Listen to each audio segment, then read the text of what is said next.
नाजरीन अस्सलाम वालेकुम। मैं डॉक्टर आलम लाइफलाइन हॉस्पिटल लक्ष्मी नगर दिल्ली से, और आज हम एक बहुत ही इम्पोर्टेंट मौजू पर बात करने वाले हैं सेहत को लेकर, ख़ास तौर से लेडीज़ के लिए। तो इस मौजू पर बात करने के लिए मैंने आज अपने हॉस्पिटल में बुलाया हुआ है जो हमारे रेगुलर कंसल्टेंट भी हैं, सीनियर गायनिकोलॉजिस्ट हमारे इलाके की डॉक्टर रेनू चावला। मैडम नमस्कार, आपका इस प्रोग्राम में बहुत बहुत हार्दिक स्वागत है। और हम अपने नाजरीन के लिए बड़ी इम्पोर्टेंट इन्फॉर्मेशन आपसे चाहते हैं, क्योंकि मैडम ऐसा देखा गया है कि अक्सर जो लेडीज़ की जो प्रॉब्लम्स हैं वो कुछ कहीं ना कहीं हाइजीन से जुड़ी हुई हैं। तो आप थोड़ी सी रोशनी डालिए इस पर कि ये हाइजीन जो है कितनी इम्पोर्टेंट है लेडीज़ के लिए। हाइजीन जहाँ तक सवाल है बहुत ही ज़्यादा इम्पॉर्टेंट है। जैसे लेडीज़ का जो पार्ट है, जो उनका प्राइवेट पार्ट है, उसकी शेप इस तरह से होती है कि जब भी वो यूरिन के लिए जाती हैं तो वो पूरा उनके पार्ट में लग जाता है। और ज़्यादातर अमूमन लेडीज़ की क्या आदत होती है कि थोड़ा सा पानी डाला और उठ के चले आए। सिर्फ धोना ही इम्पॉर्टेंट नहीं है, उसको अंडर पार्ट को ड्राई रखना भी इक्वली इम्पॉर्टेंट है।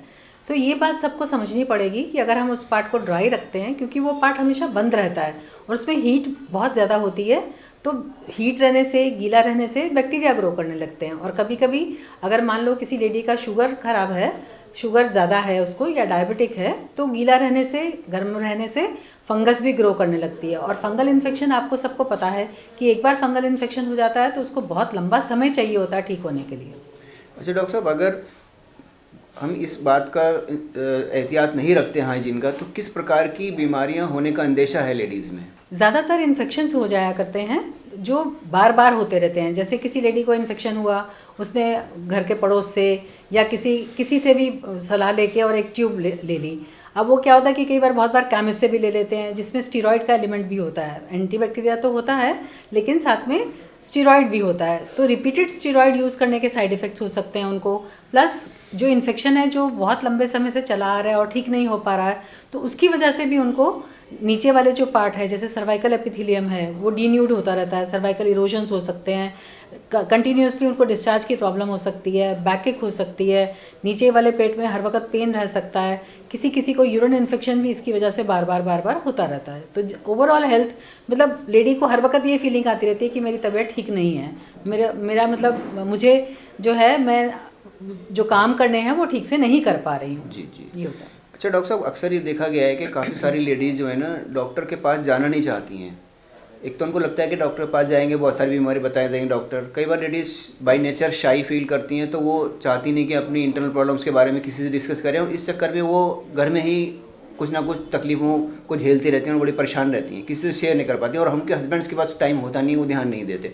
तो ऐसे में आप क्या सलाह देना चाहेंगे ऐसी लेडीज़ को, या क्या ऐसा वो घर में कुछ कर सकती हैं जिससे वो बीमारी से बच रहे हैं? देखिए, अगर आप हाइजीन का ख्याल रखते हैं, जैसे हिंदुस्तान में बड़ी बड़ी जॉइंट फैमिलीज़ होती हैं और एक कॉमन टॉयलेट होता है, उसमें क्या होता है कि हाइजीन जो है उसमें नहीं ध्यान रख पाते लोग, कि इतने सारे लोग अगर एक सेम टॉयलेट को यूज़ कर रहे हैं तो उसको बार बार क्लीन करना भी पॉसिबल नहीं होता।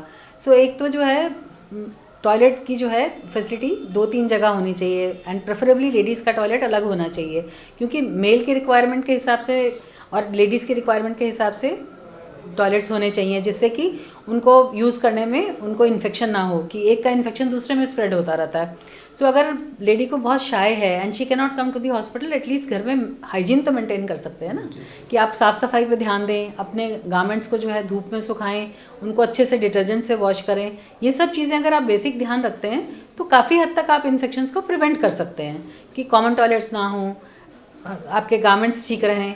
तो ये सारी चीज़ें काफ़ी हद तक इसको जो है प्रिवेंट कर सकती हैं इन्फेक्शन को। लेकिन अगर एक बार आपको इन्फेक्शन हो गया तो आपको जो है इस बात का ध्यान रखना है कि आप ज़रूर से डॉक्टरी सलाह लें, और जब तक आपको कहा जाए तब तक आप जो है अपना इलाज करें और ठीक से इलाज करें।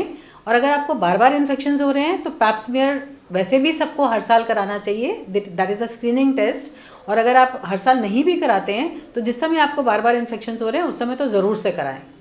अच्छा डॉक्टर साहब, एक चीज़ और मैं आपसे पूछना चाहूँगा कि महिलाओं को जब उनके पीरियड्स का टाइम होता है, तो अक्सर ये देखा गया कि वो पहले से प्रिपेयर नहीं होती कि पीरियड्स आने वाले हैं, तो उसके लिए कुछ अरेंजमेंट करके रखें, और अचानक ऐसा हो जाता है कि पीरियड स्टार्ट होते हैं, वो फिर पैड्स वगैरह ना यूज़ करके कुछ घर का कुछ ना कोई कपड़ा वगैरह यूज़ कर लेती हैं, कि तो क्या ये कंट्रीब्यूट करता है उनके इन्फेक्शंस को?